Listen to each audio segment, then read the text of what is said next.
accept it. Stop being difficult. You're comprometida. You're in.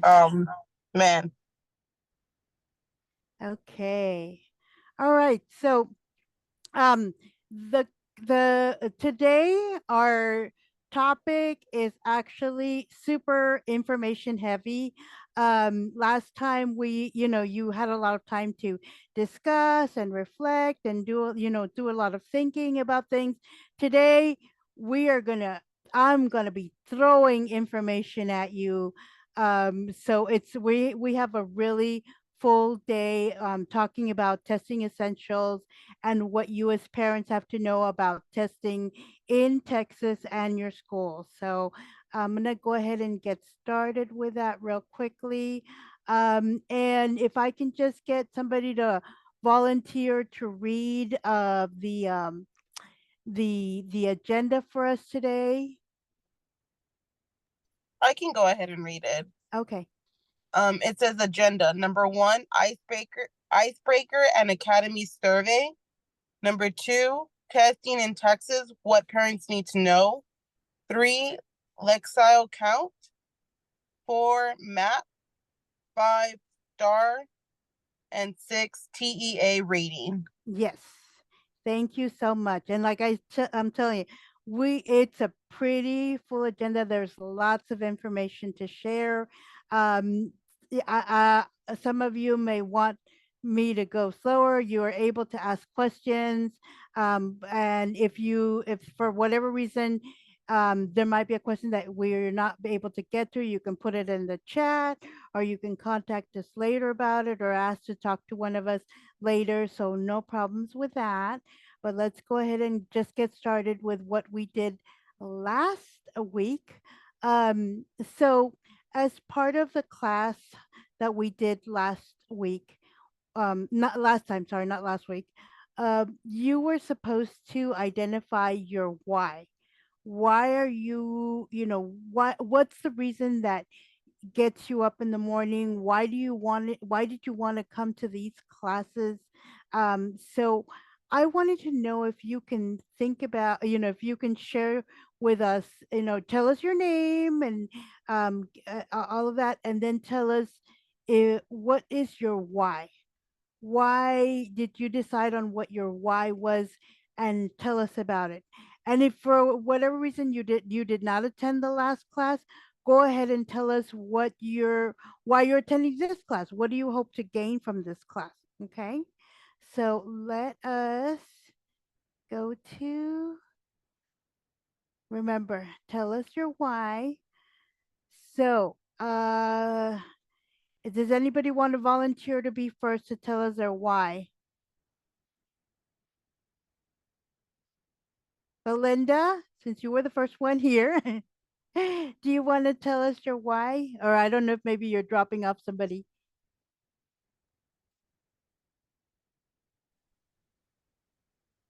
Um, why I'm here? Mm-hmm. Well, I'm into this mindset because at the same I want to learn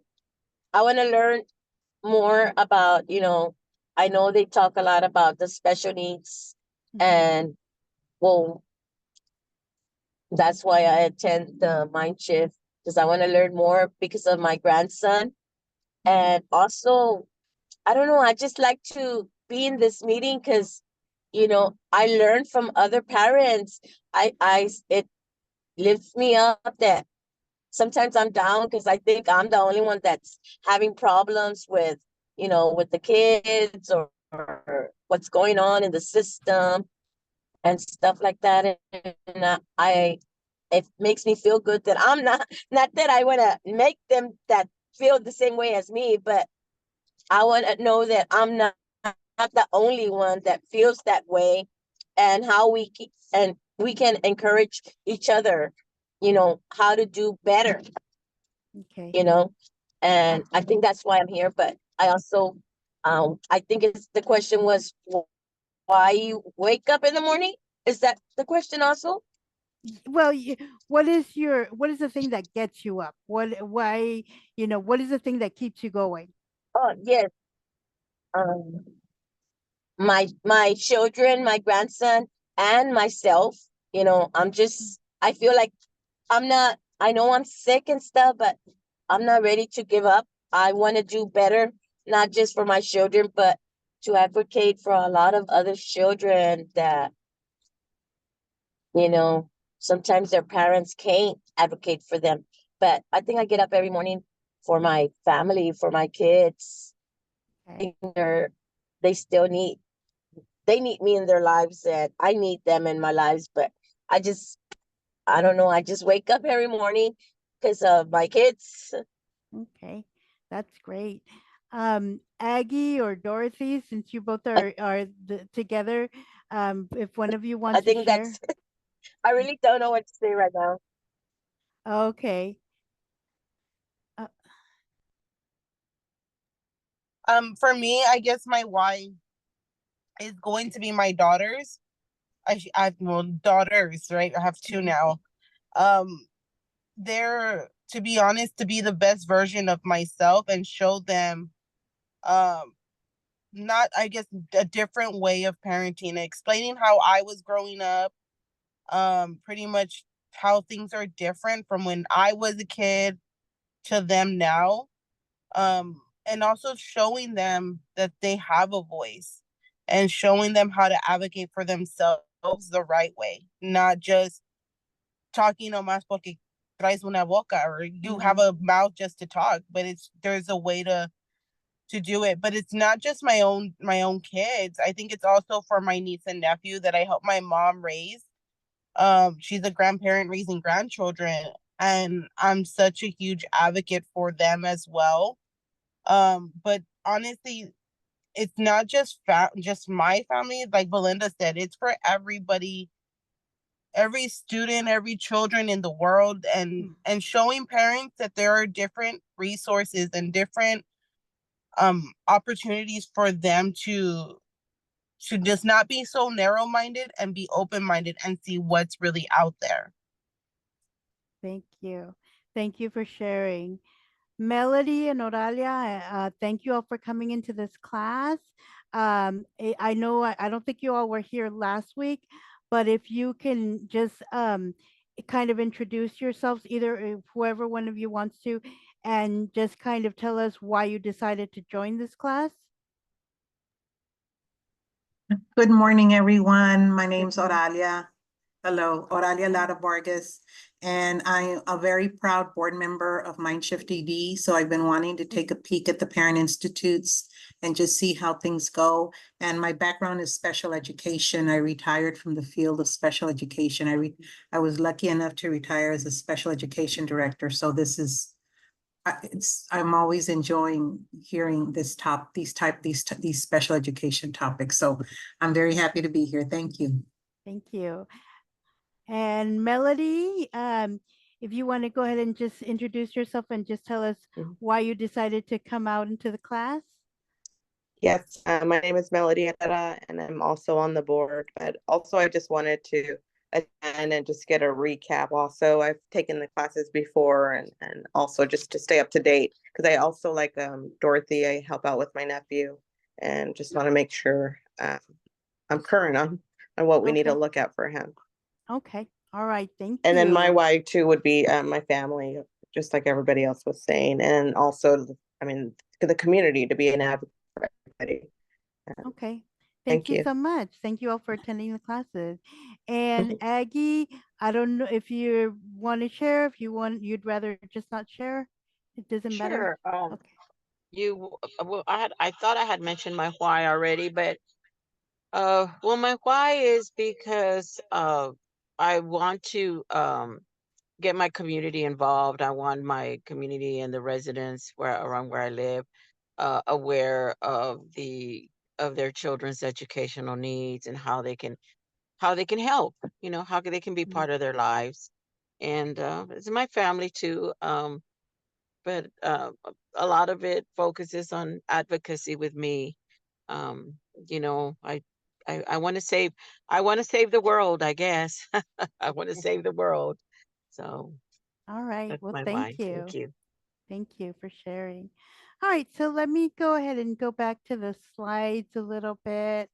Thank you all for sharing really good information. I'm glad that you all want to go ahead and are interested in being advocates for the community, not just for your children, but for the community as well.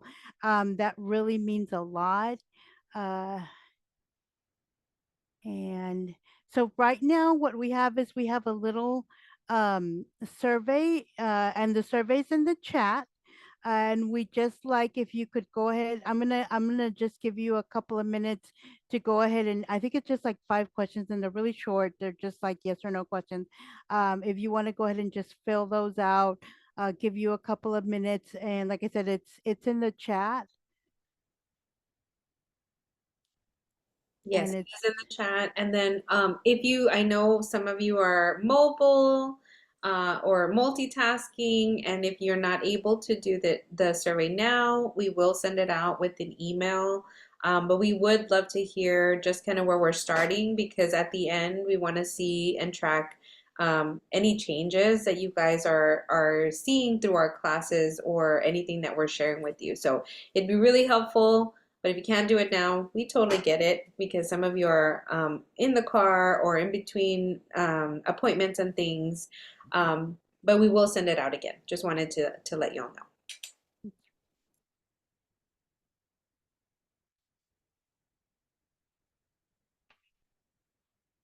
okay.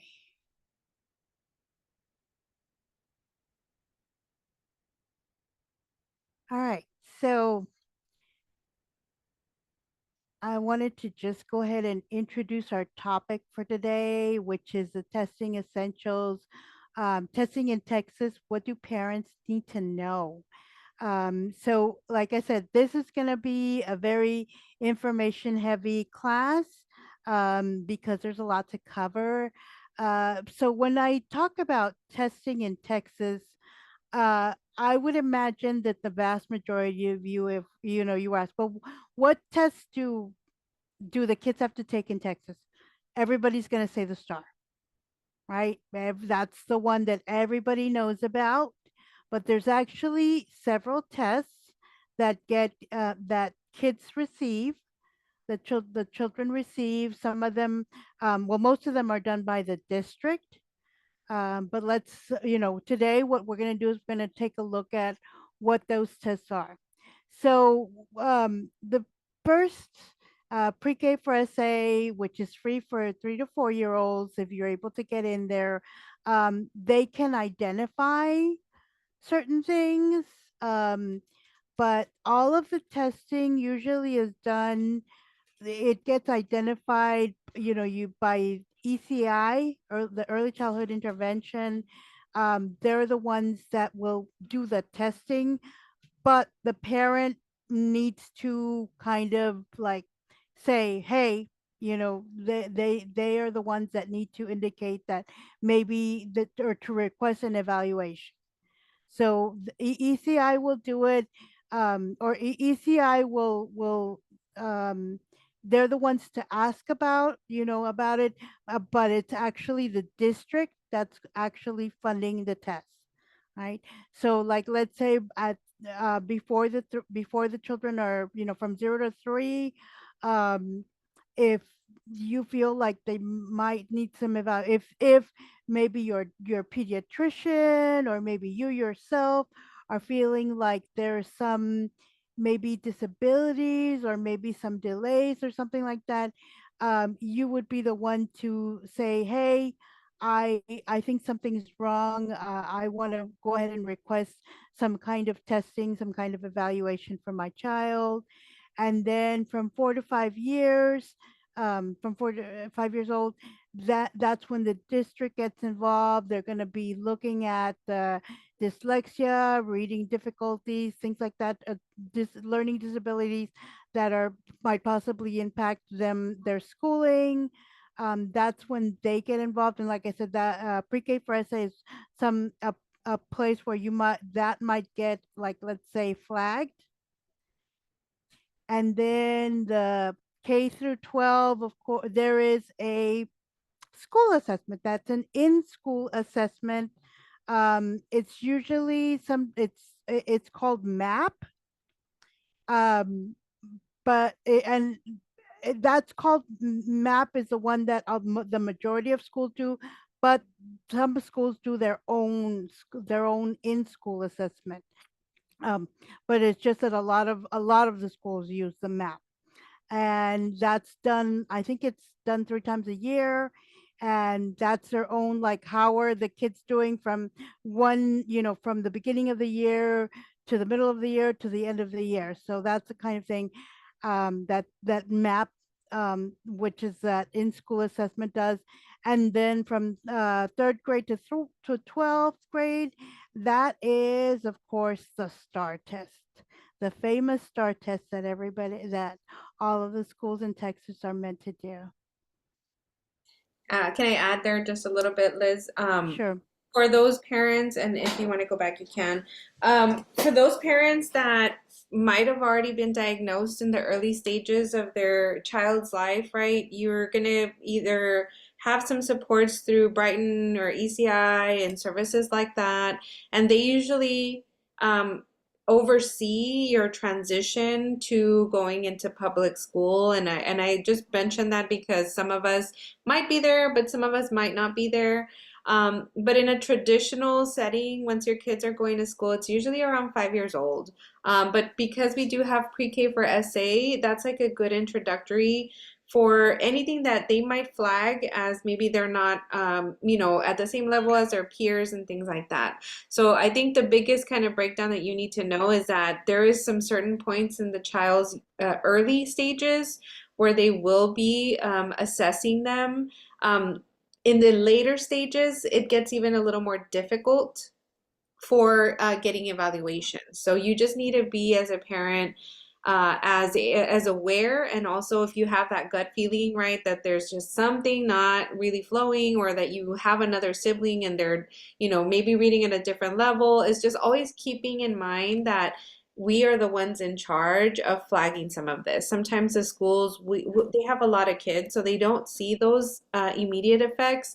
So we need to be that advocate for them to ensure that they get either evaluated, assessed, and then they get the right support. So we're going to dig into all of these. This is Yes. just the briefing. This is just the Yes. briefing. Yes. With this is all, we are going to get into more of this. And so just like we had seen in the agenda, as far as, we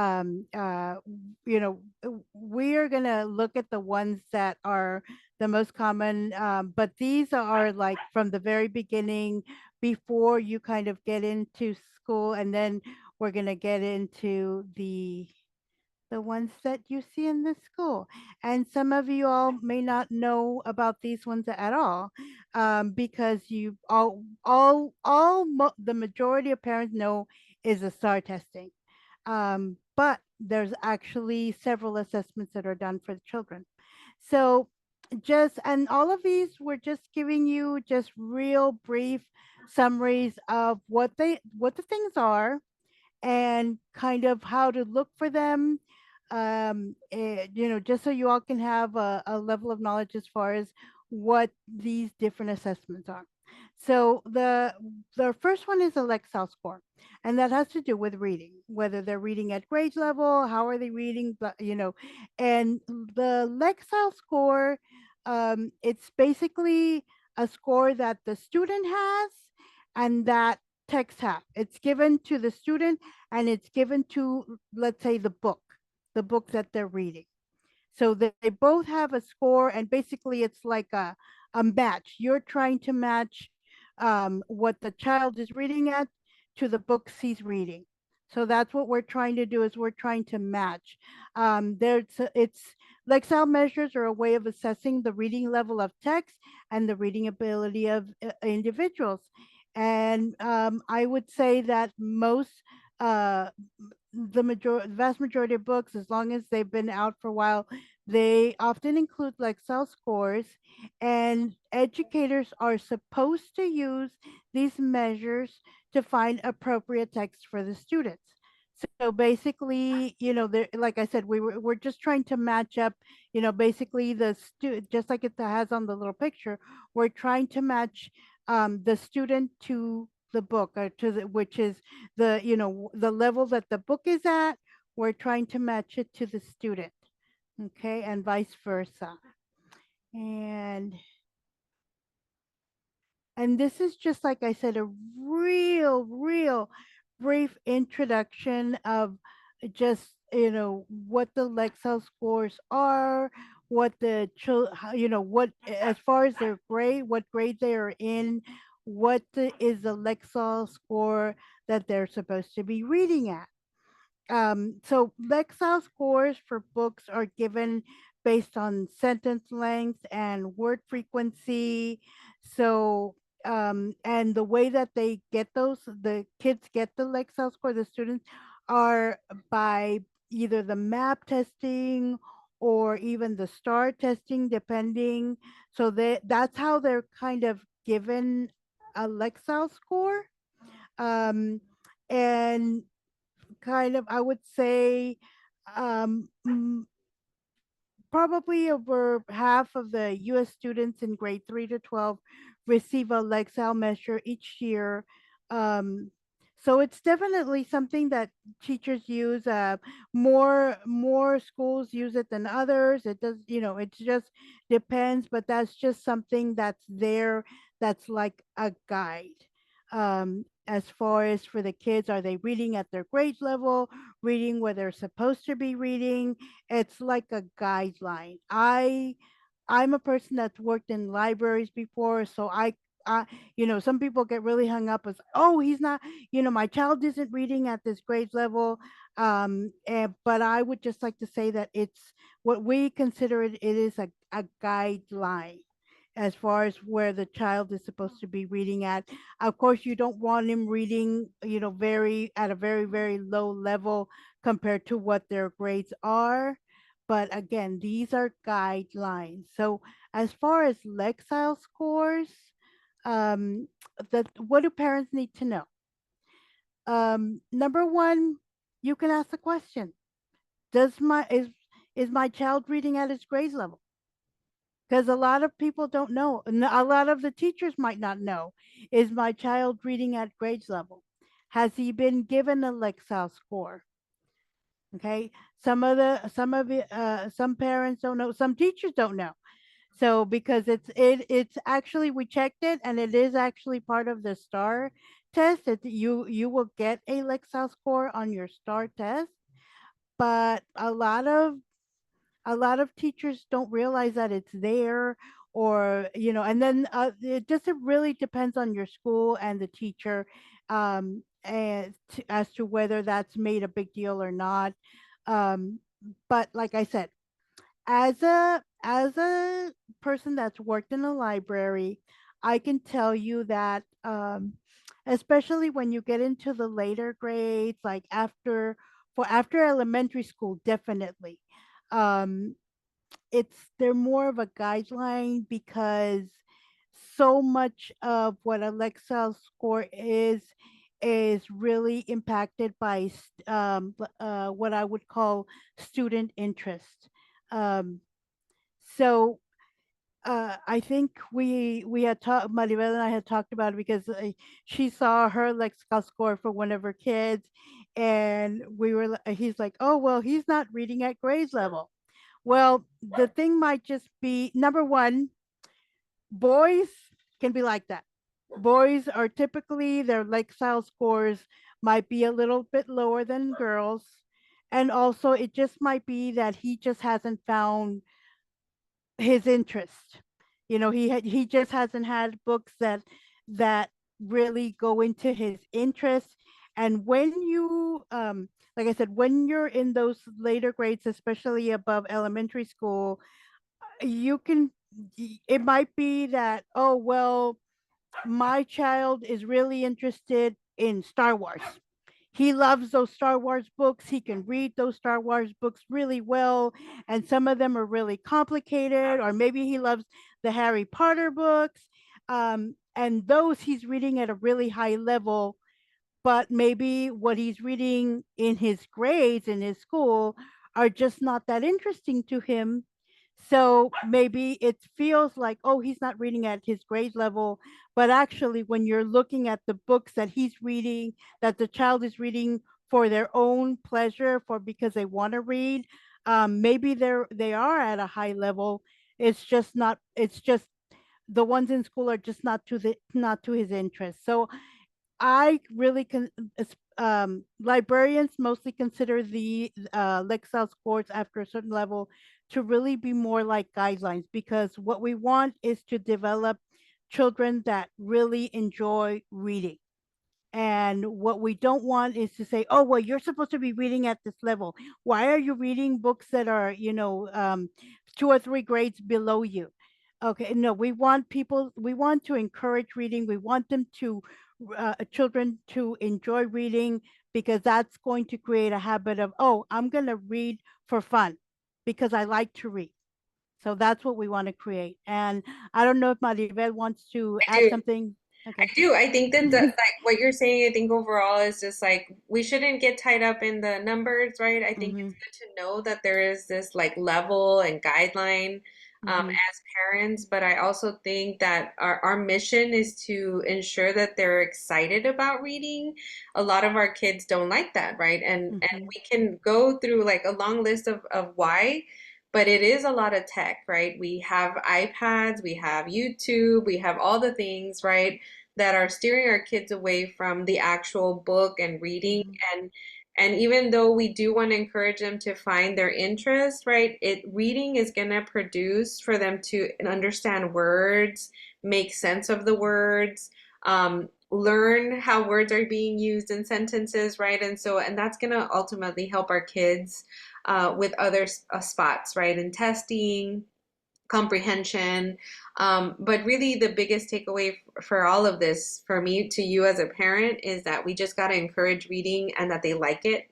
Right. And so if it's a thing that, oh, I used to hear this from the teacher all the time. Well, they shouldn't get out those, what is it? The little dog ones with the cape. I don't even know what that one is, but it was one that was a comic based book and it did have words, but it wasn't a lot. And so she would be discouraging him from getting it, but I would let him get it because he would open up that book, right? And so I wanted him to get a good relationship with books versus, read at this level where he might not be and get discouraged and not really want to have that appreciation for loving books. So I would just say use this as a guide to know it exists. You will have numbers that are tied to it when you see your STAAR results if your children take STAAR, but don't get tied up on it. Your job is to introduce, provide books, encourage reading, make it fun, and sometimes it even starts with ourselves, right?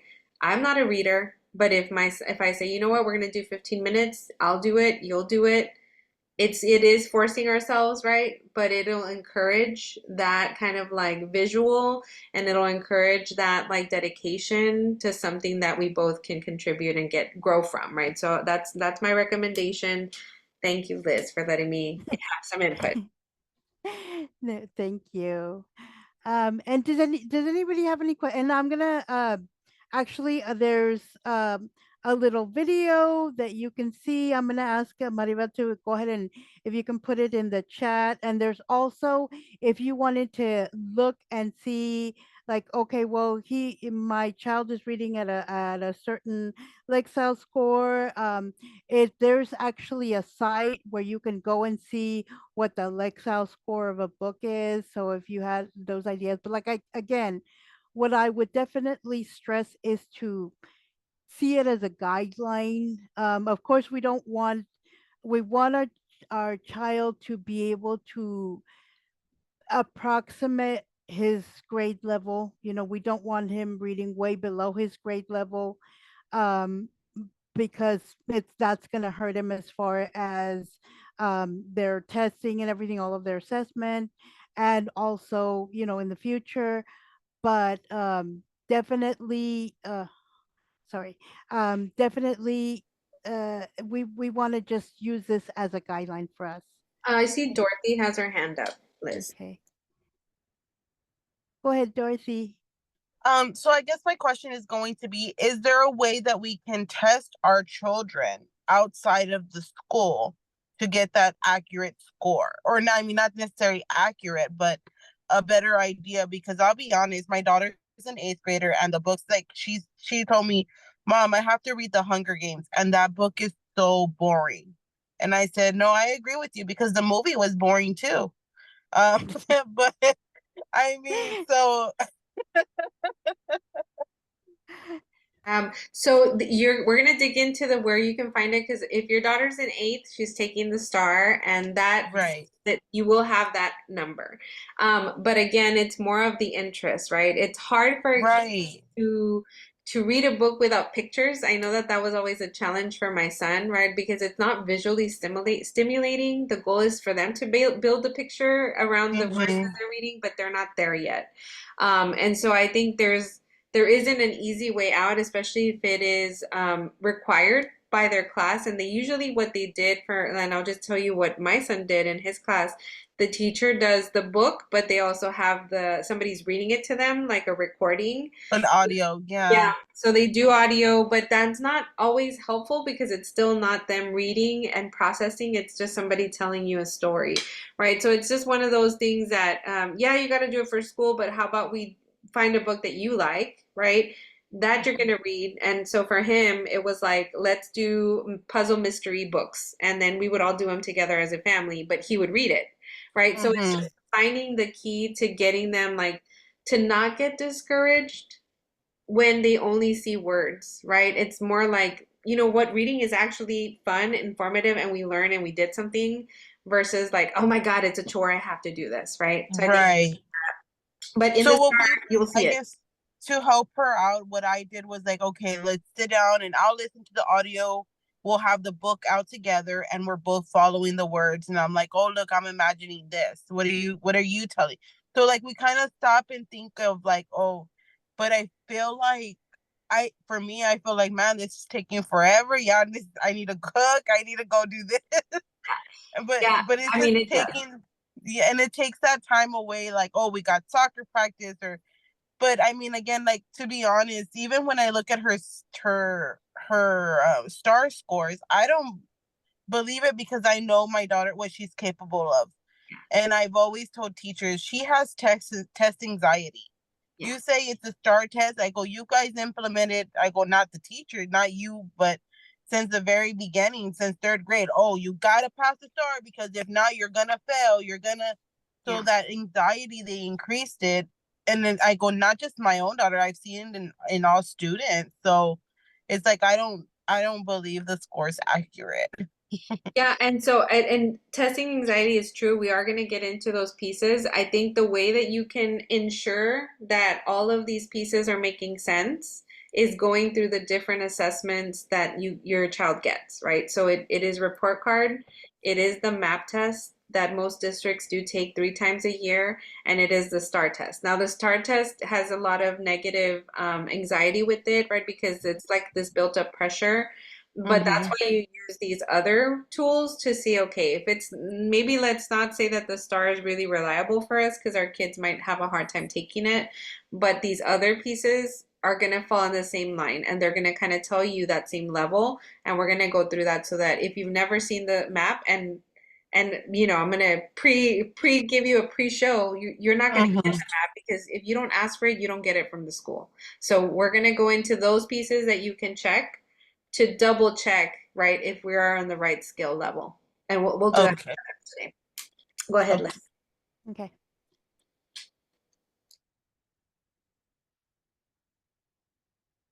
All right. So back to our slides.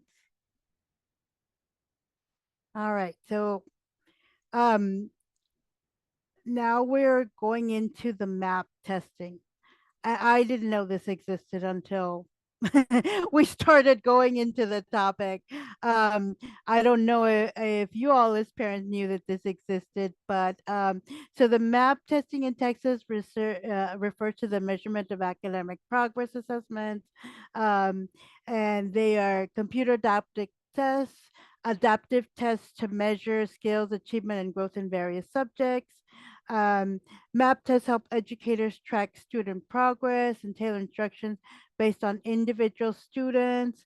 And they can be, So the test, there is a map test that is like for all, for, anybody can use it, all of the schools can use it, but some schools use their own internal test. But I would definitely say the vast majority of schools use what is called a map test. So how many of y'all knew or know what a map test is?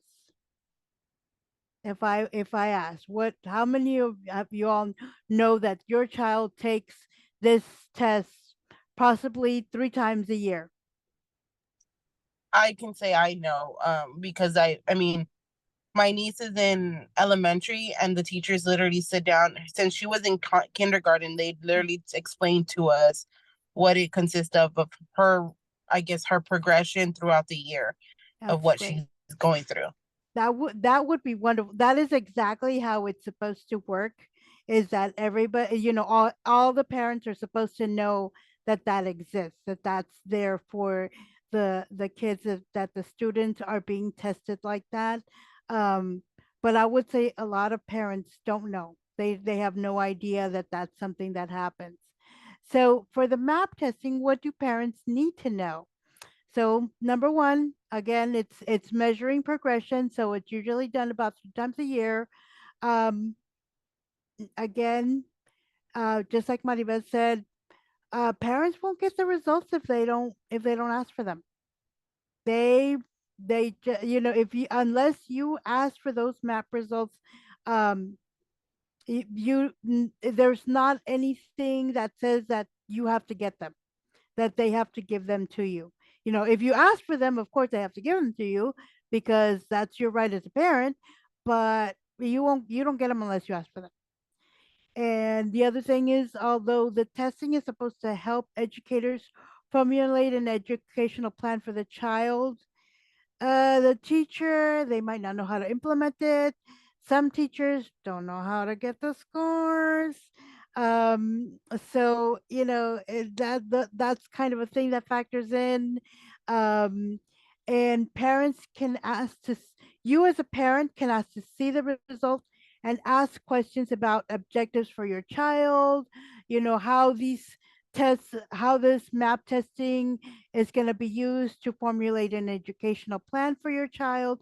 So you can ask all of these things. You, as a parent, have that right. Okay, based on the assessment that they've been doing for my child for this map testing, what's the plan? How are we going to get from here to there? Okay.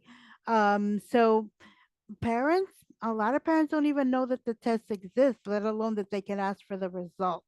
Yep. So that's, I don't, and Maribel, I don't know if you wanted to add anything. Yeah, I'll add just as a side note, MAP has been given to our kids. I mean, if you're in the Edgewood NSAID district, which I think most of us here are, that is what they use. And they just took their math test or MAP test this week, right? And it's in intervals, right? So they'll take a math, an English, um, and so it's sometimes we don't even know, right? Like some parents know, not everybody knows. And I like that because I also feel like it shouldn't be a pressure test, right? It's a test like any other test. And so, yeah, I've run into these situations where, and you'll run into it, right? Sometimes our teachers are not consistent. Maybe they're new teachers to the system. Maybe it's their first year. And they don't know the tools, right? And they don't know that this is a tool that the district uses. I've had situations when I've asked, even in this map, it has a plan for the teachers to help you guide the kids on their areas of need. And I was able to see it when I had her show it to me online. I was like, we were on virtual, and I was like, show me show me the test. And on there it says like, the teacher can create a plan. Here's like a box for the plan. And I asked her, so what's the plan? And she was like, I don't know, right? She was like, I don't know. This is the first time I see it. And everyone was like, okay. So she had to go get another expertise, like maybe the lead teacher in the English department to help her formulate a plan, right? So needless to say, this test exists, right? You need to ask for it. And you need to ask, okay, what's their level and what's the plan? If they don't get you a plan, then it's a conversation with other and multiple people. But it's your right to have it. We've also had situations where parents are asking for this information and they question the parents on why. Why do you need this? And that's another obstacle we're facing as families, because all of this should be your right to have. You should be getting this so that you know where your kids are at, right? And it's just another way to know if they're on track. But you're going to face some challenges. You're going to face some barriers because this is not the culture of our district or our school districts to give this to you. But just know that you do have every right. And, if they ask you a question to you why, it's just because you're interested in knowing their growth. That's it, right? You're just interested in knowing how they're doing. And so I would recommend you do this if you don't already do this. You can ask for last year's MAP test, and you can ask them when your next one is coming up that you'll have the results for this year's test, right? And you can already prepare for that. So I think we do have something that'll explain it shortly. And when you do share your screen, make sure that the sound is on. And if you don't know how to do that, Liz, I can share. I think I have it on. Let me see. And thank you. I'm reaffirming that Aggie put in here that she knows but doesn't feel that the parents are informed or educated on what this is. Thank you. Shouldn't ask. She said we need to ask, but we shouldn't have to. It should be discussed as a part of a parent-teacher conference, is what she added. Yes. So I do agree.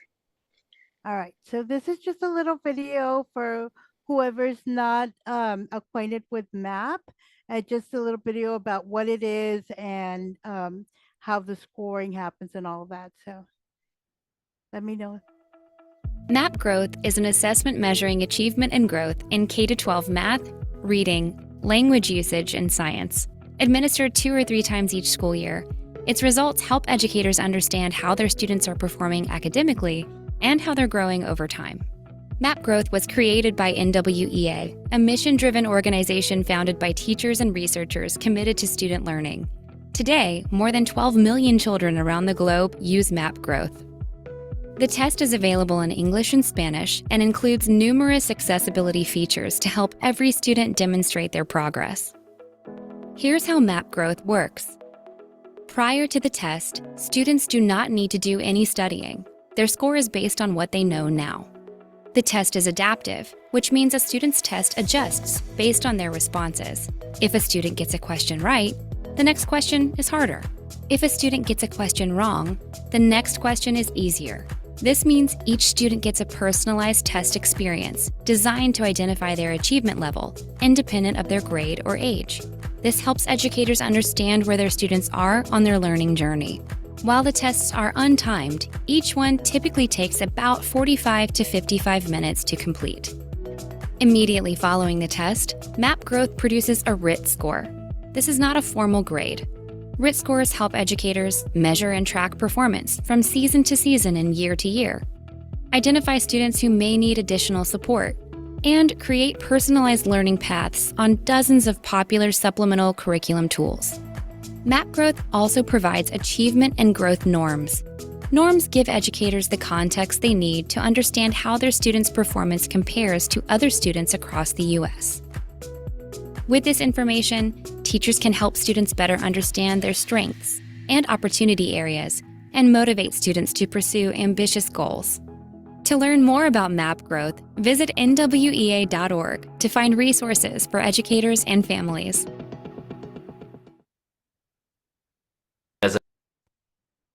Oh, sorry. That's okay. Yeah, so hopefully that gave you guys a good insight on how it does it. And ideally, right? Wouldn't this be the case? Kids don't have to study. We just take the test to see where they're at. Like, that really is an ideal test. And so that is why we ask you all to use this as another measure of point of where they're at, right? Not just the STAAR, but the MAP. And because it's taken 3 times a year, is really a better snapshot of where your kids are at and how they're progressing throughout the year and if they're growing in academics. Miss Oralia has something to say. Go ahead, Miss Oralia. Yes, I need to leave in a few minutes, so that's why I kind of want to jump in. Thank you for letting me sit in. But since I do come from the school background, and I think Aggie made a comment in the chat. This happens. This testing happens. And on the school district side, I can tell you that it's used a lot. It is analyzed and super analyzed, and teachers get anxious to see how their class did. Did my kids do okay? Who did? And it really gives you, just like the video said, it gives you almost a recipe of what to do and even recommends program. It's an excellent resource. Is it shared with parents? Probably not enough. But I don't, and I think parents should ask, because especially when it comes to individuals with special needs, because we want to see where they're weak in, so we can target our modifications and accommodations on those things that he's weak in. And special ed and general ed can work together on that. But it does happen. Parents have every right to ask about it.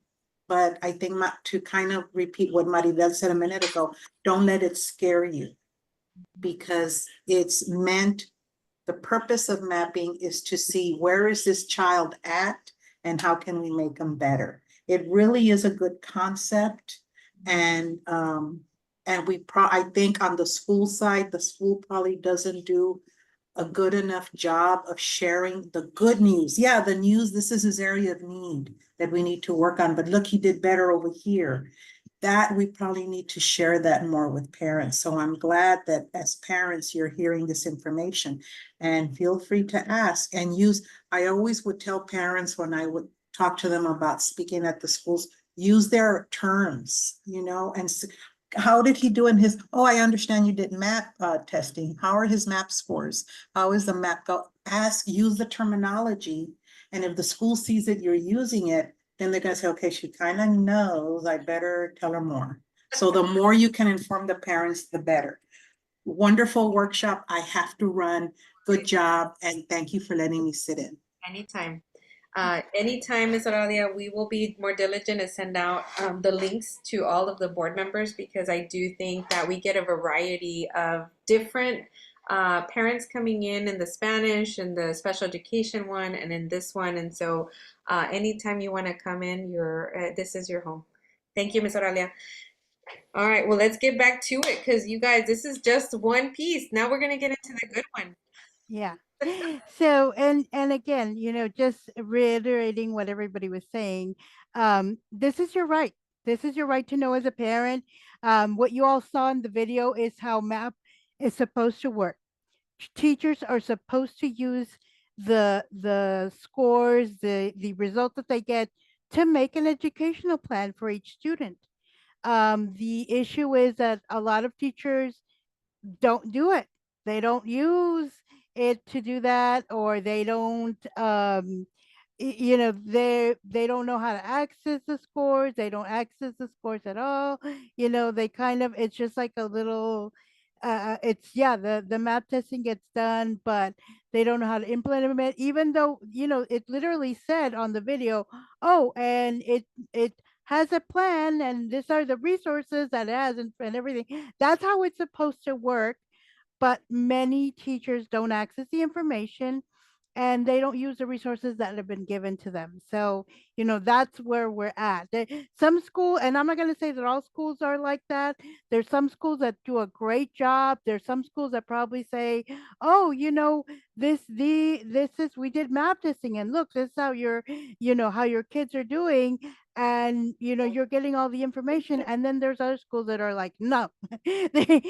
Why do you need this map score? Why do you need them, as if these are not your children that you have a right to know everything about? So that's kind of where we're at, is that things are not consistent across the board, even though they should be. Oh, you froze. Because this is your right as a parent. There you go. You froze for a little bit, but you finished up real quick at the end. Sorry. There we go. Okay. All right. Definitely, you're right. I think the next thing that Liz will be showing, yes, is how the map looks. Sorry. There we go. And this is in Spanish, but I just wanted to just call your attention to kind of look at the different colors. Is basically just what you would imagine. You know, if we're looking at red, you're probably looking at, oh, that they're not doing. They're doing under their grade level, and it goes from red to green. So basically, just so how you would imagine the colors going is that, oh, once they're in the blue and the green, they're doing above average, above how they're supposed to be going. So, and if you look at the picture right next to it, and it shows you the different scores, ideally that's exactly how it's supposed to, how you should be wanting to see the scores, is that you want to be seeing progression going up. And so is uh, so the question was, are they showing improvement? As far as for you all, is that child, the whatever we're seeing on the screen, is that showing improvement? And it looks like he's, or Yes. here. Yeah. Yeah. So they're showing improvement. And as long as that's happening, even if, they might dip a little bit here and there, but they're showing continued improvement. They're showing the chart keeps going up. Then you're, to me, you're doing pretty good. That child is doing good because he might have stumbles, or maybe he's uneven below, but he keeps advancing. That child keeps advancing, and that's what we want to do. Okay. And now we are at the STAAR test, the one that everybody knows, and the one that is the big one, of course, that basically the teachers the teachers teach the whole entire year is what it feels like. That's the state of assessments for academic readiness. It's a standardized testing program used in Texas schools, and it's designed to measure student achievement and progress in core academic areas. So everybody knows what the STAR test is. The children take it from,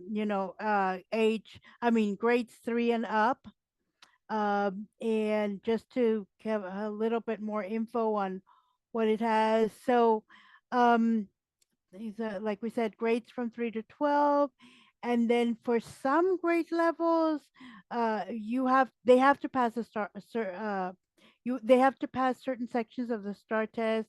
It's required, I think, and the next slide, I think, has which grades they need to, and it also they need to pass it for high school graduation. The tests are typically given in the spring, and there's some retake opportunities for students who don't pass on their first attempt, because that's um, and for the STAR test, what do parents need to know? So students must pass certain areas of the STAR. In fifth grade, they have to pass the reading and the mathematics to be promoted to sixth grade. During eighth grade, students must pass both the reading and the mathematics STAR test to be promoted to ninth grade. Sorry. And in high school, students have to pass the 5 end of the year course exams to graduate. They're the English ones, the English 1, 2, Algebra 1, Biology, and US History. So they have to pass all of those in order to be able to graduate. So, and they give you a lot of opportunities. They're given a lot of opportunities to retake them. The schools can convene a grade placement committee to determine if a student who failed the test can still be promoted based on other factors. Let me stop sharing a little bit. Um, and I just want everybody to understand. Um, students need a minimum of 25 to 35, 25% to 35 out of 100 in order to pass the test. So it's not like a huge, they don't have to score like a 70 or an 80%. It's just a 25 or a 35 to pass. Noting Um, Dorothy has her hand up. oh, yeah, go ahead, Dorothy. So you mentioned that there's various opportunities for a student to pass to graduate.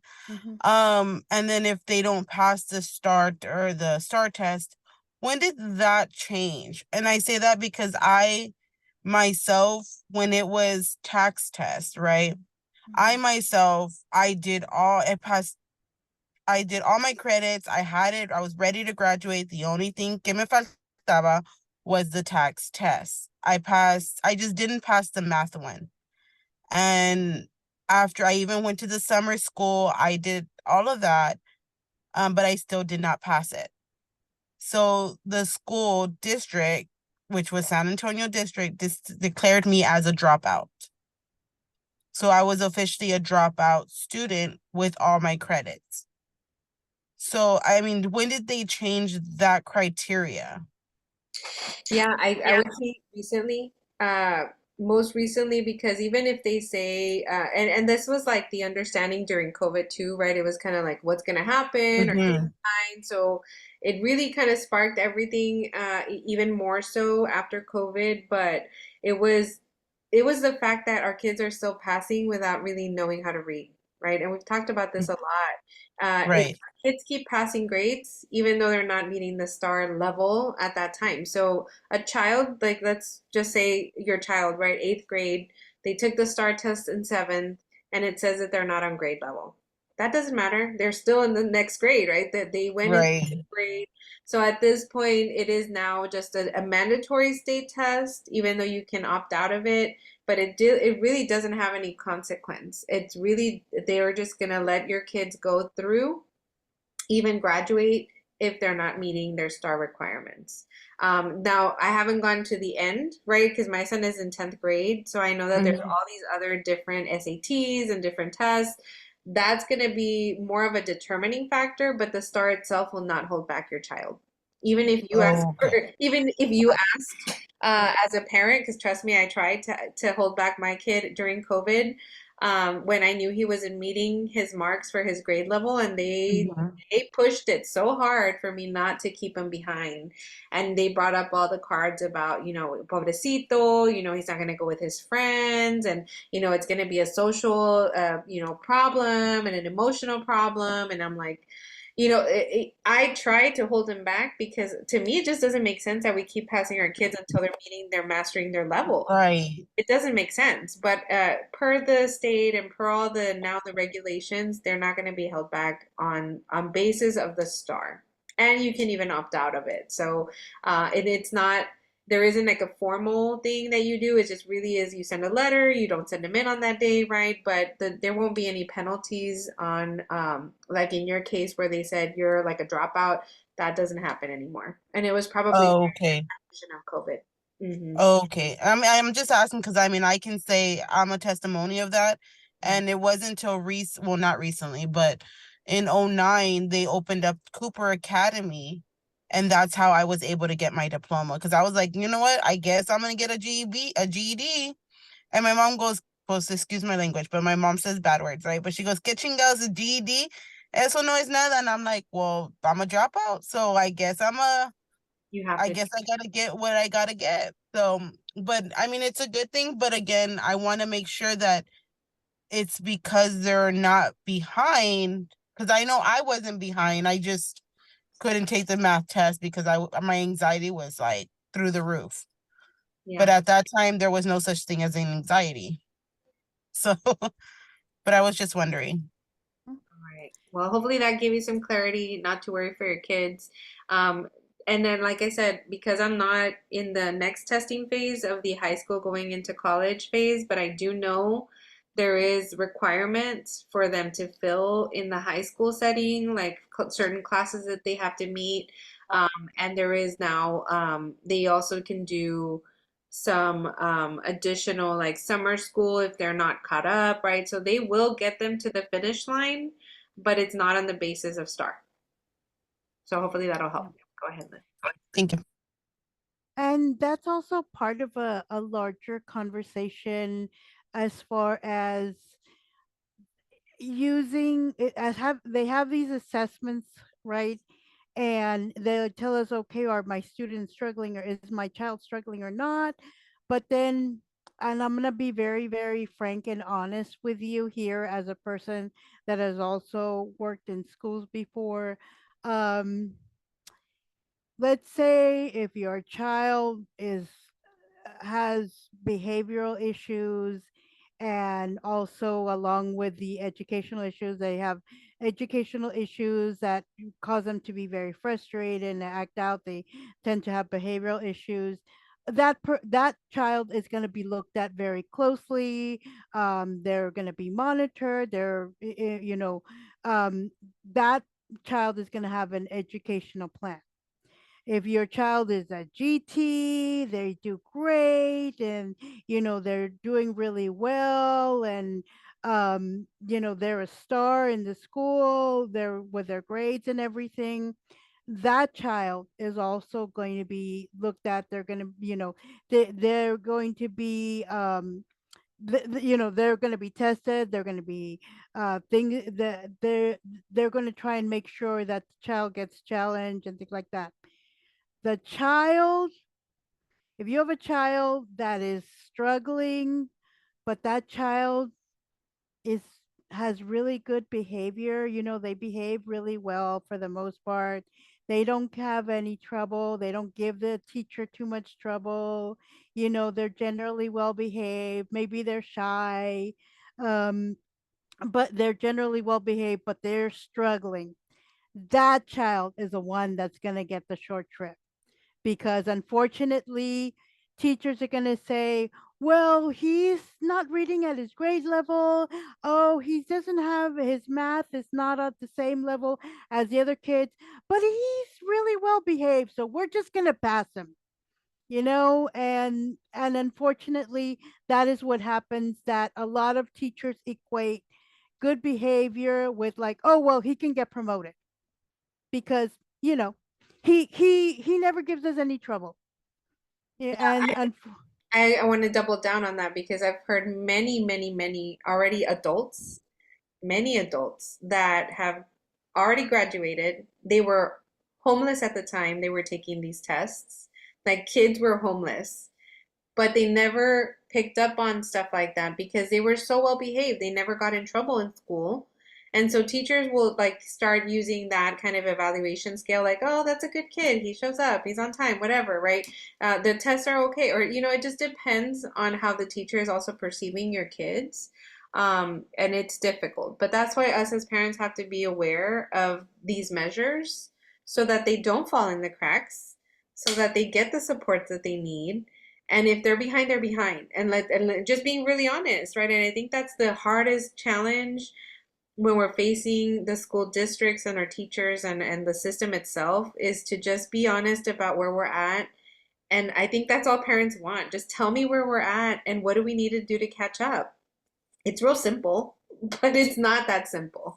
And that's why you need to know about these tests and how to see them. Thanks. yeah, and unfortunately, if you're a parent that doesn't like to question authority, it's like, I don't want to be a bother. And unfortunately, the way that it works, especially in a school that has all these kids, is the barking dog is the one that gets the attention.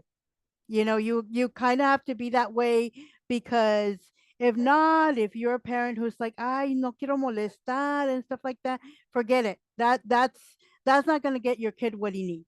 And I had a really good kid.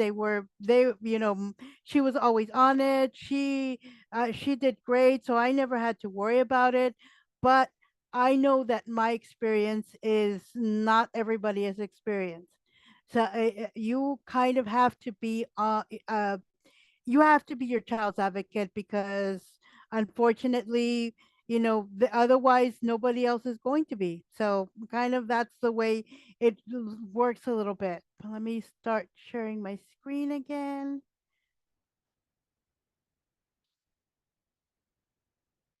All right.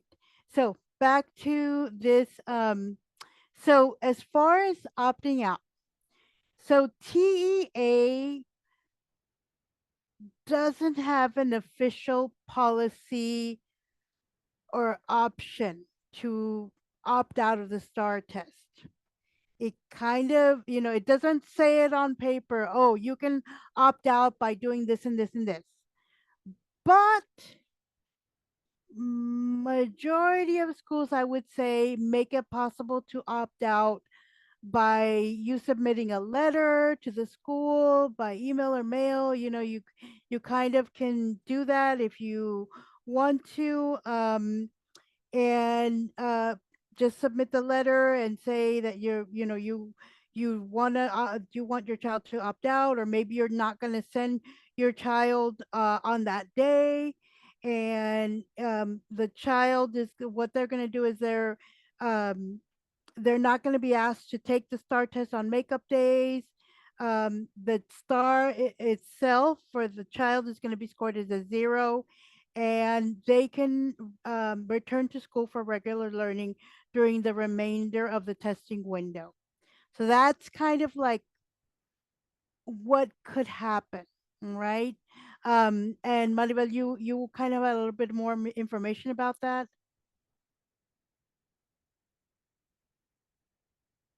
Yeah, sorry, I was trying to find my mute button. Okay. Yeah, so again, if you're interested in opting out, just a letter would suffice. But it's up to you to also not send your kids on that day, because they will be put in a little holding cell or something, right? And then they might get mixed up in the whole mix and still take the test, right? So it's really just up to the parent. But like Liz mentioned, right, you're just going to get a 0. There's nothing else there. And a lot of parents do opt out against it just because of the anxiety.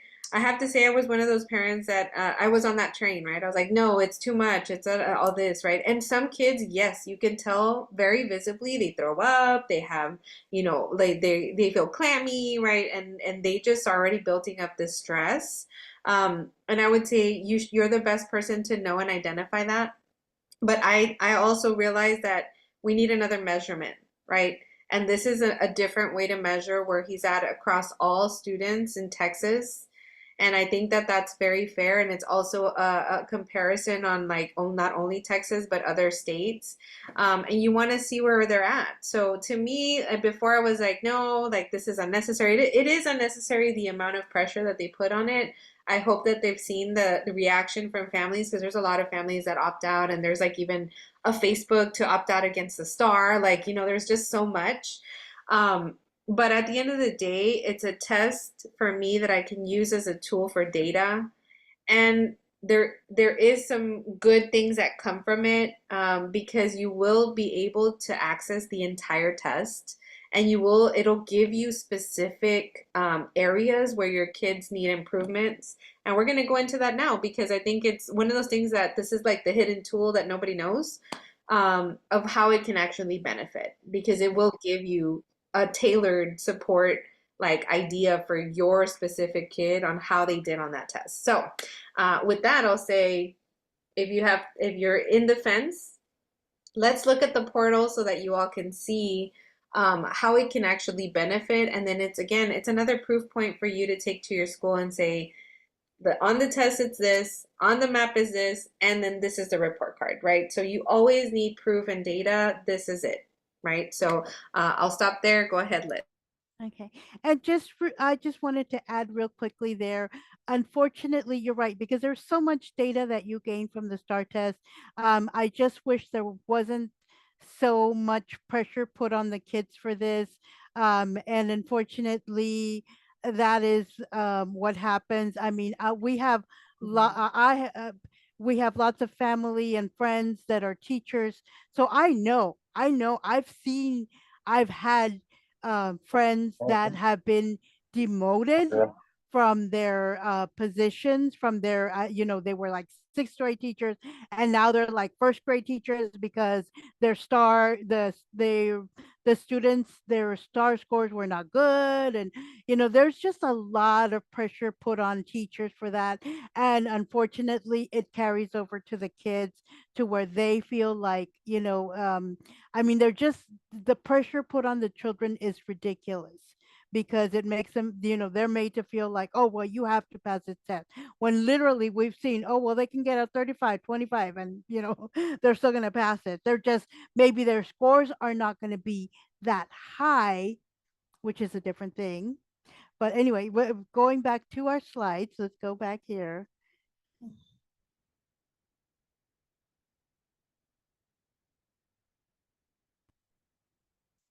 All right.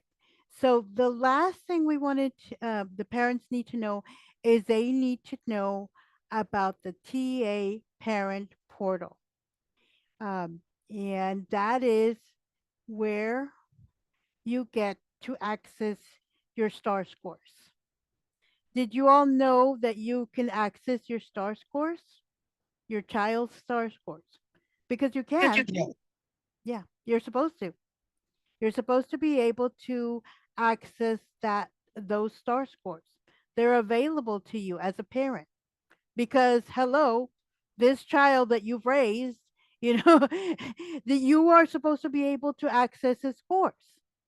And they have they have the portal for you to be able to go in and access their scores. And Maribel's gonna show you a little bit more information about that. But you know, you're supposed to you're supposed to get an access code to be able to go into that, and it's all supposed to be really easy, and your school is supposed to be able to give you that information.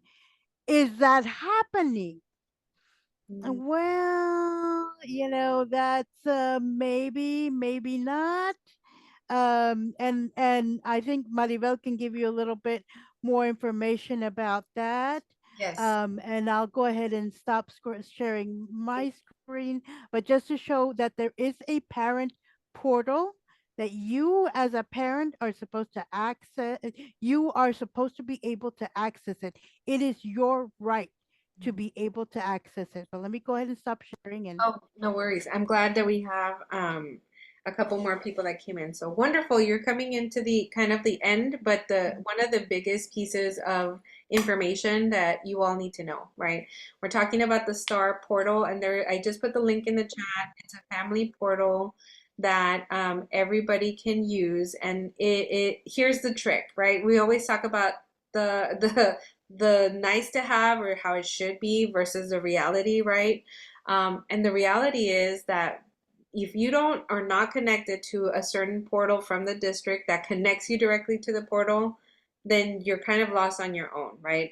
Typically, a standard is supposed to be that during the summer you get results for your kids of the STAAR test, and the kids take the STAAR test at the end of the year, and then you're supposed to get these results, right?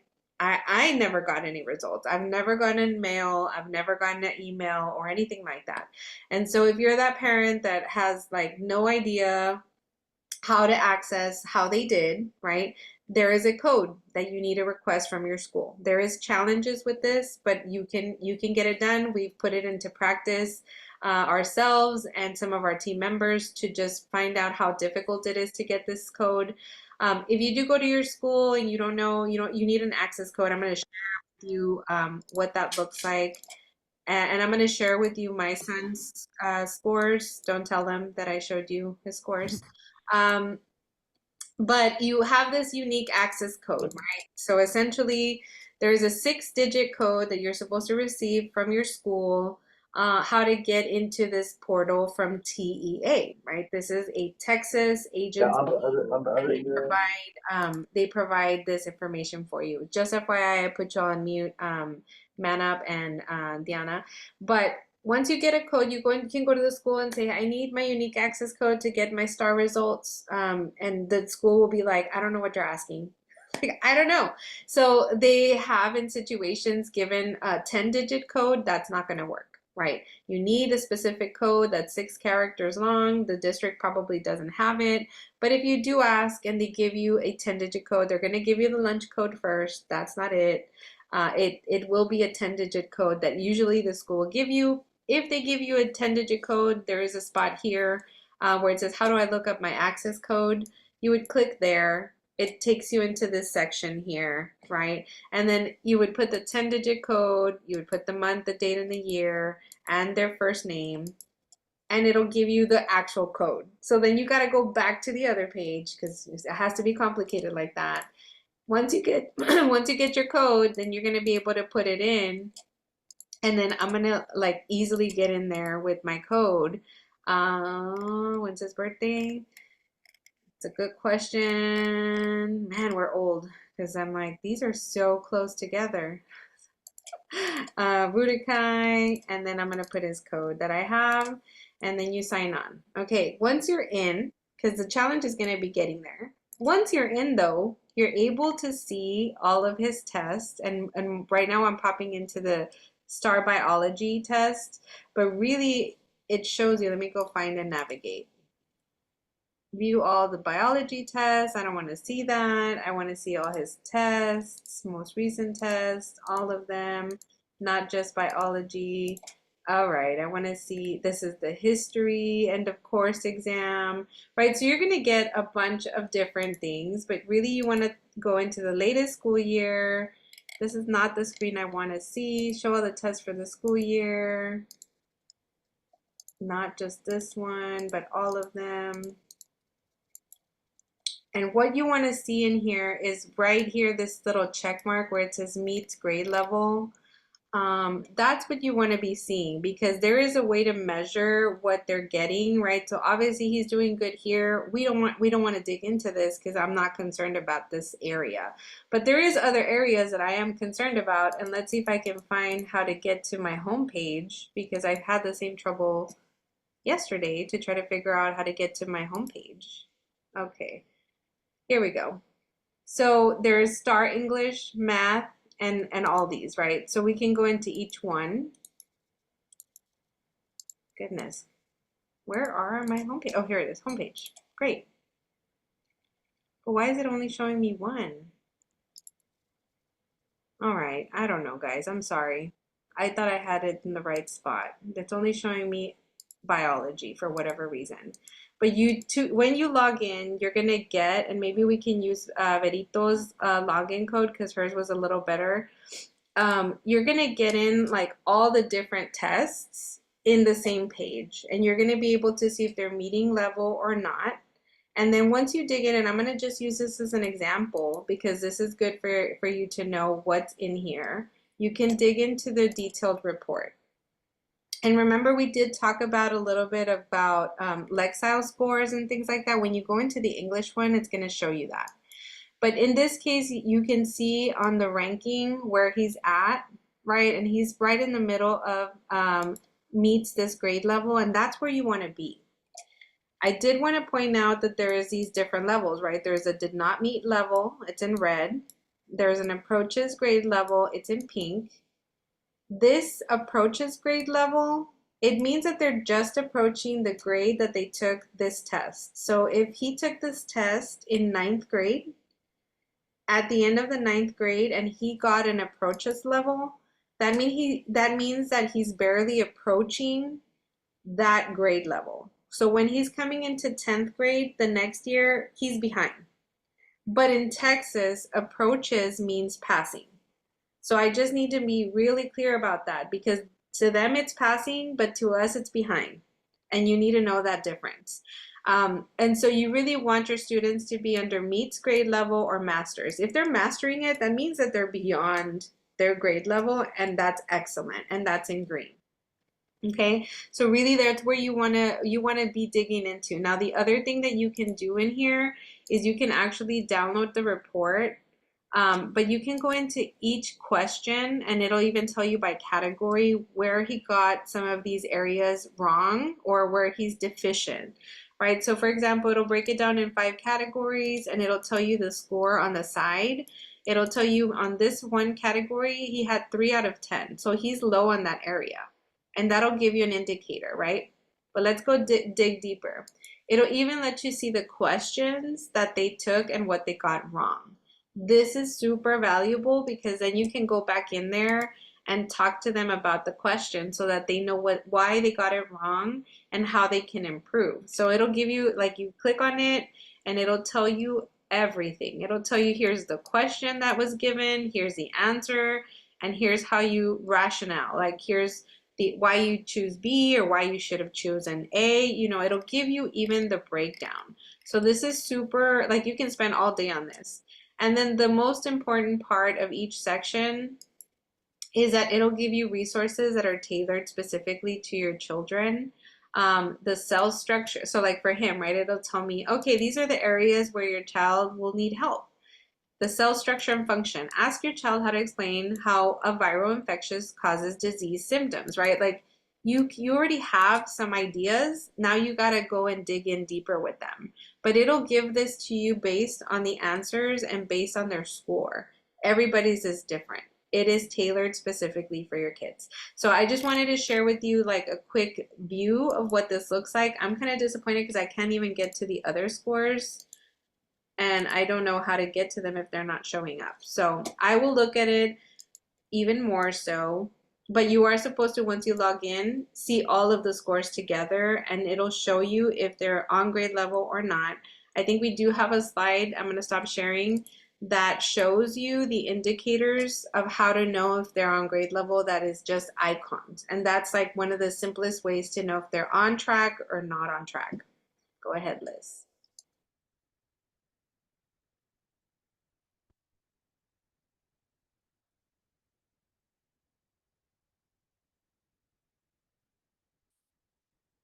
There's the ones that are the ones that Maribel was talking about as far as the icons that you're getting, and as you saw, I think if Budokai had the ones that are close to grade level and or meets the grade level, and approaches is considered passing in Texas.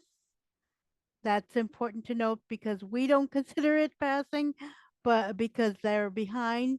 But as far as Texas is concerned, approaches is considered passing. So of course, it's just kind of the same way that the map goes. The red is does not meet, and the green is mastered. The blue, they already met the grade level, and even the purple is means passing. Okay. And I think what's important is if both of you can talk about your experiences in trying to get to the portal. One of the things that we haven't talked about is one of the reasons that maybe Maribel doesn't have, we all don't have complete, you know, how it all works or get the portal and how to get to the information we need is because you all haven't even had a lot of time to be able to play around with the portal because you all just got into it just recently is what it is. So let me just if both you and Veronica can talk a little bit, because I think it would be interesting for parents to know the kind of hoops that you all had to jump through to get to the portal. For sure. And I'm still trying to navigate. I'm like, how can I see this? I did download it. And when you download it, it gives you like the breakdown of everything. But it is important that you know that there will be challenges as you're navigating to getting the access code. Especially if you're a Spanish speaker, right? And I'm going to share it with you again because I got to this point. And it'll show you here that he's meeting these two, but he is approaching on English. And that's where it indicates to me that we are struggling on English, right? And that at least, at the very least, if you know what these symbols mean, it'll mean that we need to do some extra work and we need to ask some questions, right? Even if you don't dig into the portal and you don't look at all the questions and all that, you will need to know what they mean and what you need to be asking, right? Now, Veronica did go and ask, as I said, you know, she teaches a class in Spanish. She didn't know about her access portal and how to get in there. She didn't even know where her child's scores were. And when she did go and ask them, she's still trying to get copies. Like, and this has already been 3 weeks that we've been working on this to get copies from the district on her tests, on her child's tests. We are able to see it online. I was able to help her get the code, and it went through hoops, right? Oh, here's a 10-digit code and it doesn't work. It's not working, right? Now we're in there. She can see them, but now she wants a school to print them out. And it's like, she even met with the principal because they wanted to know why she needed this code and why she needed to access this document. And that's like, for me, it's like, it frustrates me as a parent because you all have every right to do that. Like, you have every right to see where your child's performing, especially on a test that's given by the state of Texas and they're required to do it. So, boggles my mind, but know that you have the right to do it. And if they do ask you any questions, it's because it's your right as a parent, period. Like, there's no explanation needed. I just need you to, and if you don't know how to navigate it yourself, it is your right to sit there and say, well, then who can get with me and walk me through how to get in? You can just do that because you can, and that's what they're there for. So I would encourage you to ask. That is actually part of your homework today, is how to get that code and how to get into that portal. Just I'll pause because I want to know if anybody who's here, Dorothy, Belinda, or Diana, or Mauricio, has anybody been in the portal before? Had you heard about the portal? And what's your experience? Dorothy, go ahead. Yes, I've been to the portal. The only issue I have is that you can't access it through the mobile, like on your phone. But there's also a link, I guess, through Frontline. For me, for my daughter, I go to to see her grades.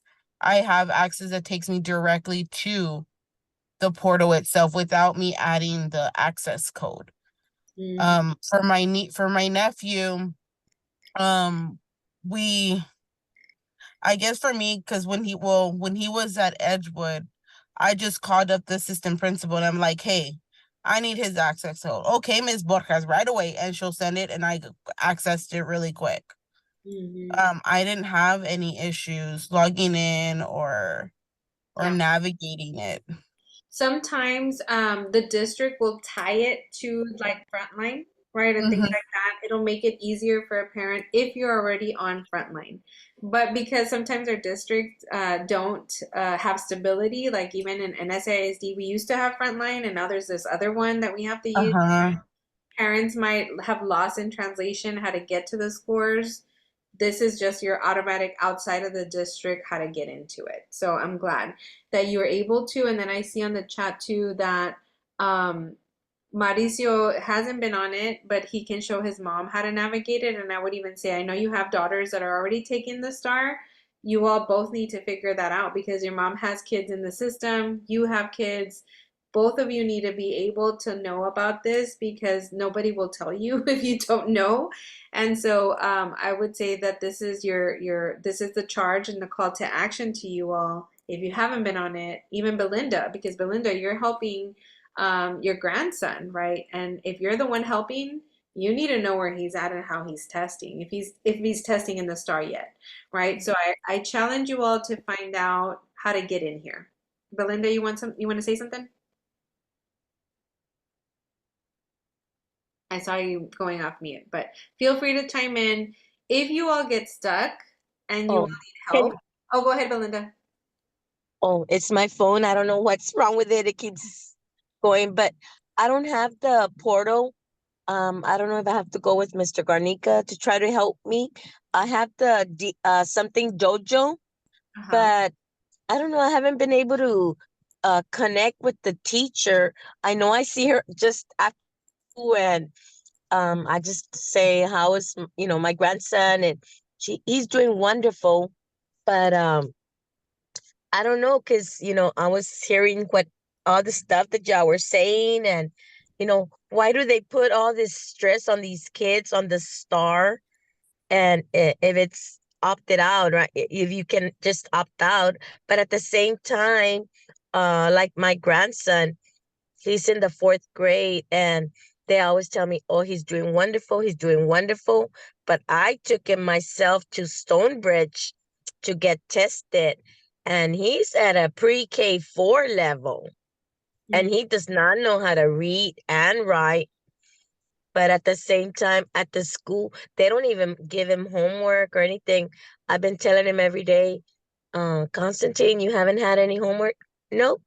Teacher said I'm doing good. So, Well, does he take the STAAR already? he took the STAAR last year, but they just told me he did great. Yeah. And that's But what like I said, it would be nice to get into the portal and see myself and then go over there to them. yes. That's your proof, right? So what you're going to ask for, and we'll help you through that too, right? Like I said, if you get stuck, you're going to ask them for your code to see the STAAR results on the portal, right? It's a unique code. It's 6 numbers. They might not know what to give you. They'll give you a bunch of numbers, but you want to go ask your teacher. Actually, you would ask the front office desk because your teacher is not going to have access to that.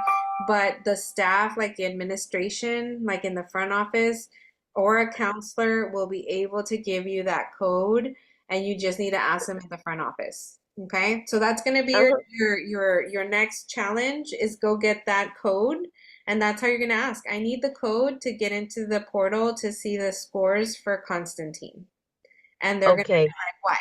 And they're like, because I want to see them, right? Why? And so your job is to get the code. I'm going to send you the link because I'm going to send it to your as a text. Because if they ask you, why do you need it, where, you can show them on that text link that I send you, and it'll take them right to the portal and be like, I need it for this. And then they can help you. And then if they don't, I would even not leave until they help you get it. So until you get in, right? Because that's like, te vas and you're going to leave and then you're not going to know how to do it. Like, stay there until they walk you through that portal and give you the code that you need. And that goes for all of us, right? Dorothy, you already know how to get in. I would say Mauricio and Diana, like, it's just a good data point, right? Like, yeah, they're stressed, yeah, whatever, but they're at least is going to tell you right there, is he on grade level or not? And if it's not, if any of your kids are not, that's what you take as a reference to say, it tells me here that they're not, right? What are we doing to catch my children up? And that's all you need, because you don't need to be the teacher. You don't even need to know how to understand like all the technicalities and numbers and all that.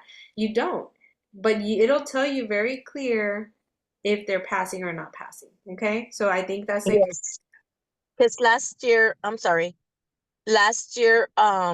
he got straight A's and I had him and my granddaughter. She's a year younger than him, and she's a great reader.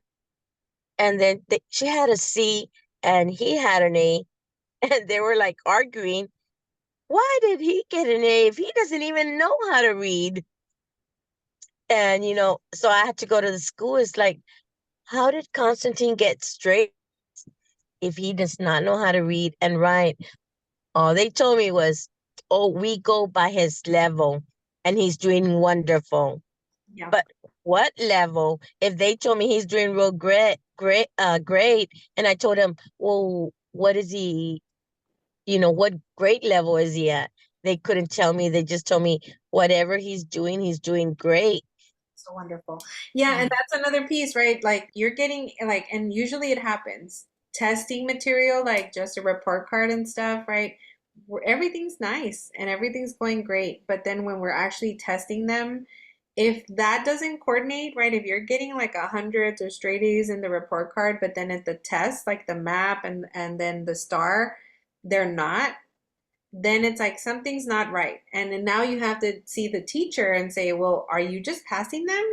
What are you do? Like, you have to start questioning that, right? And I think you are, but now you're going to have the tool that says the data for what it is, right? And you're going to have 2 different tools, the map, and that's the next thing you need to ask for. Okay, show me the map from last year, or when is it this year?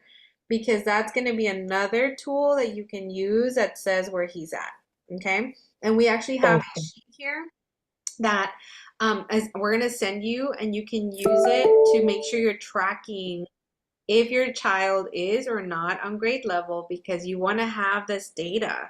You want to make sure you're sharing this with your teacher, and they should confirm it, right? They should know if they're not doing well in the STAAR test or in the MAP test. It's part of what their whole job is. So we will be sharing that. Let me see. Where's Liz? Okay, Liz is there. I'll share. Go ahead. All right. And again, just to reiterate what Maribel was saying, some many of you are here because you want to be advocating for your kids. Can you think about the parents that don't have this knowledge, and they're like, unfortunately, when you start asking about this stuff, you become that parent. You become like, ah, look, she's here again. You become like the parent that the school doesn't like because, oh, you're always entremetida. But unfortunately, that's the way we have to be. And if you all, especially the ones that you all have had indicated in your why that you want to help parents out, this is how we do it, by educating our parents that don't know any better, by letting them know that all of these things are available. And back to the slides, this is a map and a star key that kind of just gives us a little bit more information. And Maribel, if you want to go, I think that she's going to go ahead and put the link up in the chat so that you all can have access to it and download it for yourselves. And that way you can fill it out with all of the information that you get from both the results you get from the map and the star. Yep. I just added it to the chat, and I will also send you all a follow-up email with this link. And this is a one-page document. It's not super complicated. Really, the goal is for you to know when's the next test, when was the last one, when was the last one done. Identify if they're in the green or in the red or in between, right? And for both of them, because they both have very similar measures, right? They use the MAP test to see how they're going to do in the STAAR test. And the MAP test is taken 3 times a year. So you just need to know and be aware, when's the latest one? Has he grown? Show me where he's grown if you're saying he's growing, right? Or show me where the areas that he's having a hard time, right? So those are questions that you need to have. But if you have this, it has it all in one place, and you can take this to your teacher and make sure that she's confirming or he's confirming where they're at. Okay? Go for it. Okay. Yes. And so, and just get back to real quickly, the STAAR, one of the reasons that the STAAR is so important is because the schools get their own ratings, and a lot of those ratings come from their STAAR scores. So the STAAR doesn't just measure the children's performance; it also measures the school's performance. So they also get their grade ratings of A, B, C, D, and F. So, and that's actually going to be in another video. And actually, if you all want to, I mean, another class, or if you want to know more about that, definitely let us know how that all, comes to be, and how it affects funding, it affects how the teachers are compensated sometimes, it affects a lot of things. And that's why there's so much pressure put on the kids, because schools have a lot of consequences if their STAAR scores are not on a certain level. So we just want to go ahead and just, that's just the basics of how the STAAR score can also affect a school's rating. Okay. And so it's just a way that it's assessing your children. It's also assessing your child's score, and giving them a great to the schools as well. And then, and there's a lot, like I said, there's a lot more to say about this. That it actually is a class in itself, of how all of these ratings for the schools work and where they are and all of that. That was actually a class. So if you wanted to learn more about it, let us know in the chat, because we can definitely give you more information about that. And they're a major component of the accountability system. It affects, like I said, their budget and where they are. And I mean, they can have increased monitoring. Oh yeah, there's lots and lots of consequences depending on their stars scores for the schools. All right, so um, your homework is going to be how can you access that portal? um that's going to be our homework to you. Is going to be, if you already have the portal and everything, you're done. That's exactly what we wanted you to do. If you don't have that access code to get into the portal, um that's going to be your big homework, to be able to get into the portal, to get the access code. Like I said, the way that it works, the way it's supposed to work, is that the school is just supposed to make it easy for you and say, oh, yeah, either here, have this 10-digit access code and you can use it to get your 6-digit access to get into the portal, or here's your 6-digit access. That's the way it should. Oh, yeah, exactly what you're talking about. That's exactly how, here is, we're gonna make it easy. Fortunately, that is how it Sounds like it, we're having some technical difficulties, Liz. Just FYI, you're cutting off a little bit. okay. And feel free to turn off your camera if needed. Sometimes that helps. But you're frozen on the screen. Okay. So, yeah, I'll pick up where Liz left off, which is your homework. So, again, if you did it, great. If you already know how to get to it, fantastic. For those of you that don't,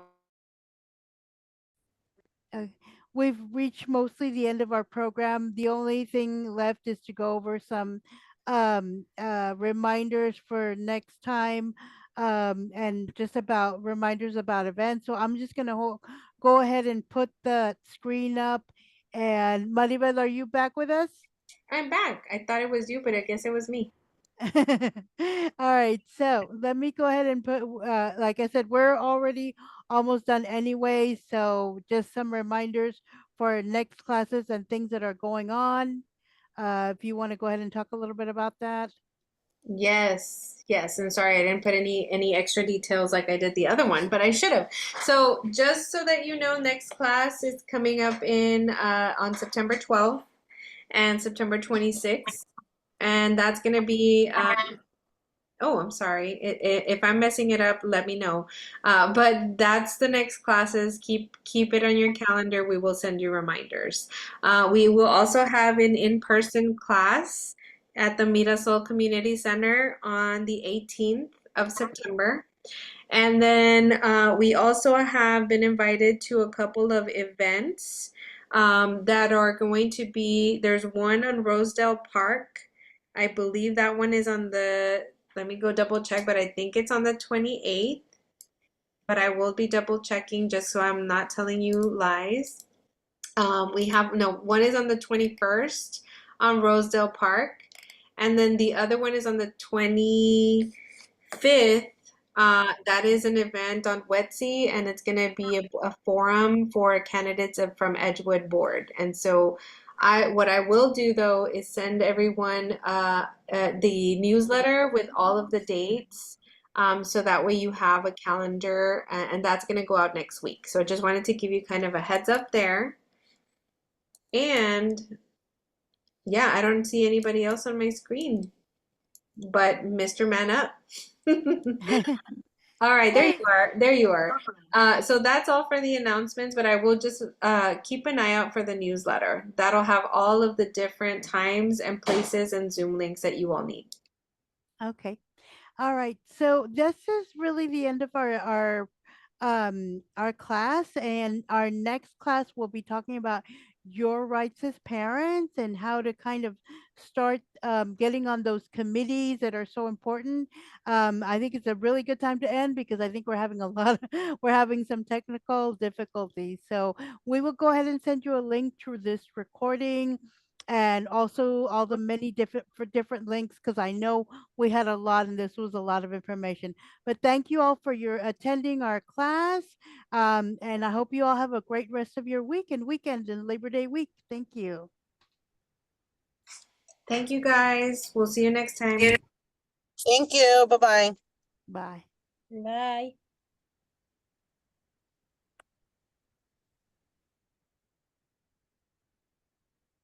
Bye, Belinda.